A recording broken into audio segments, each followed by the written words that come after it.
Hey, salut tout le monde, j'espère que vous allez bien et aujourd'hui on se retrouve pour une nouvelle recette, un pudding au chia.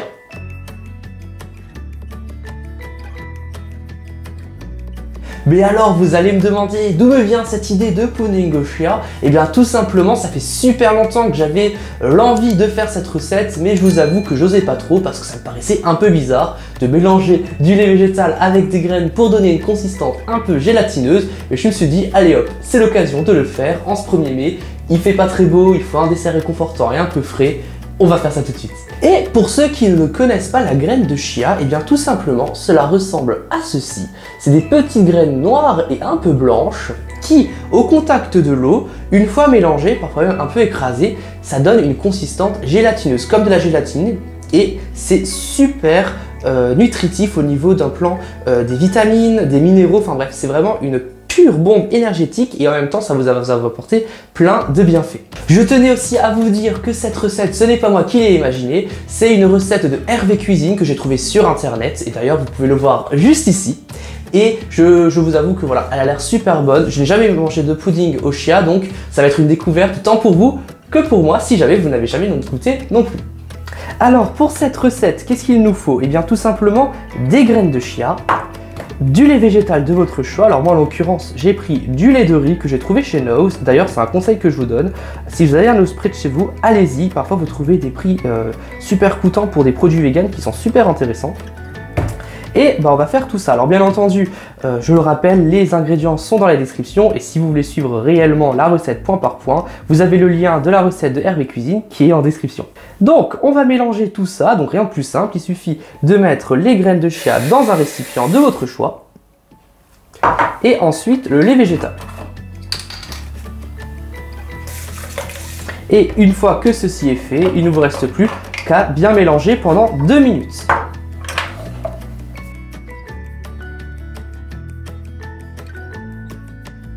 Et voilà, j'ai mélangé pendant 2 minutes et maintenant il suffit tout simplement de mettre tout ça dans de petits ramequins. Donc vous voyez, on va mettre ça dedans.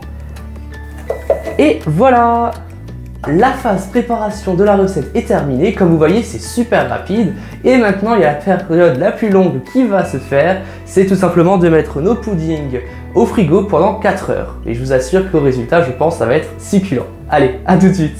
Et nous y voilà, 4 heures après, ça y est, c'est fait. Notre pudding est enfin terminé. Alors, je vous avoue que je trouve ça un peu liquide. Je ne sais pas si vous voyez bien comme je vous montre juste là. Mais bon, ma foi, j'ai respecté les indications. Et maintenant, on va voir si c'est bon, parce que c'est l'essentiel. Après, oui, j'ai rien mis dedans. J'ai juste mis les graines de chia ainsi que le lait végétal. Mais après, bien sûr, comme il y a indiqué dans la recette, on peut mettre par-dessus des amandes effilées, du miel vegan, du sirop d'agave, de la confiture de fraises. Enfin bref, on peut mettre plein et plein de choses, notamment ce que je suis en train de vous montrer sur mon deuxième petit ramequin. On peut vraiment faire une décoration de folie. Mais l'essentiel, bien entendu, c'est ce qu'il y a là-dedans. C'est le pudding. Alors, est-ce qu'il est bon? On va voir ça tout de suite. Alors déjà, je pense que... regardez la texture. Il faut aimer, je pense, tout ce qui est un peu granuleux, style grenade. Voilà, c'est devenu moins liquide en effet, c'est un peu plus consistant. Mais voilà, hein, je pense que visuellement, c'est pas très ragoûtant. Enfin moi, personnellement, j'aime pas trop visuellement, mais le goût, peut-être. Allez, on va tester.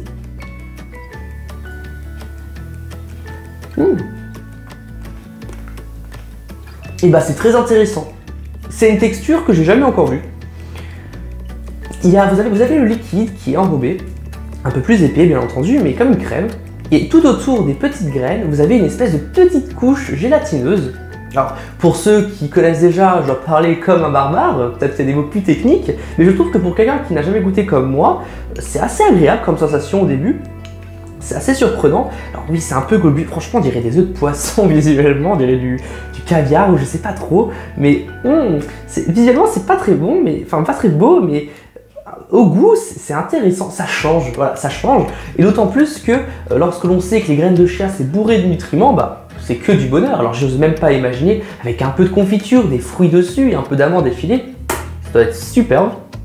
Allez, pour la peine, je vais reprendre une cuillère. Et voilà pour cette vidéo, j'espère qu'elle vous a plu. Alors bien entendu, comme dit, c'est pas une recette qui est sortie de ma tête, mais j'espère néanmoins qu'elle vous aura plu. Ça aura permis à certains d'entre vous, peut-être, je ne sais pas, de connaître cette spécialité. Et franchement, testez-la, c'est peu cher, il me semble quand même. Vous prenez du n'importe quel végétal, et après les graines de chia, il me semble que au kilo, celle que j'avais prise, c'était 16 €. Là, il a fallu environ 3 cuillères à soupe pour 2 petits ramequins. Autant dire que quand on ramène ça au grammage près, c'est pas si cher que ça, je trouve, et ça permet de différencier son apport en nutriments et un peu les goûts de tous les jours. Alors bien entendu, ce dessert, il peut très bien accompagner un repas en dessert, ou bien tout simplement lors d'un goûter ou lors d'un petit déjeuner. Bref, vous en faites ce que vous voulez, l'important c'est que vous savourez. Alors sur ce, il ne me reste plus qu'à vous souhaiter une excellente bonne journée ou une excellente soirée au moment où vous regardez cette vidéo, et on se dit à plus pour une prochaine vidéo.